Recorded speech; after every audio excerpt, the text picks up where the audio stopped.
Hi friends, காரோடியா நோன்பு நான் எப்படி செஞ்சேன்ற பற்றி உங்கள் கூட நான் ஷேர் பண்ணிக்கிறேன். அன்றைக்கி ரொம்ப சிறப்பாக போச்சு இந்த காரோடியா நோன்பு. பொதுவாக இந்த காரோடியா நோன்பு கணவருக்காக எடுக்கிறது.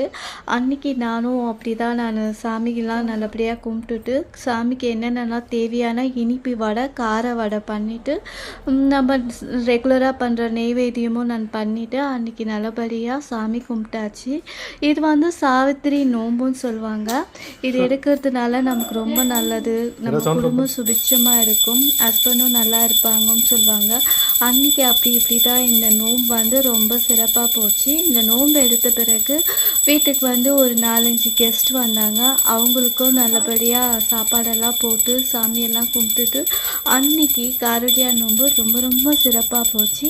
இந்த நோன்பை நான் என்றைக்குமே மிஸ் பண்ண மாட்டேன். கண்டிப்பாக நான் எடுப்பேன். இந்த நோன்பு எடுக்கிறதுனால நம்ம வீட்டில் ரொம்ப சுபிட்சமும் ஆயிலும் அதிகரிப்பும் சொல்லுவாங்க.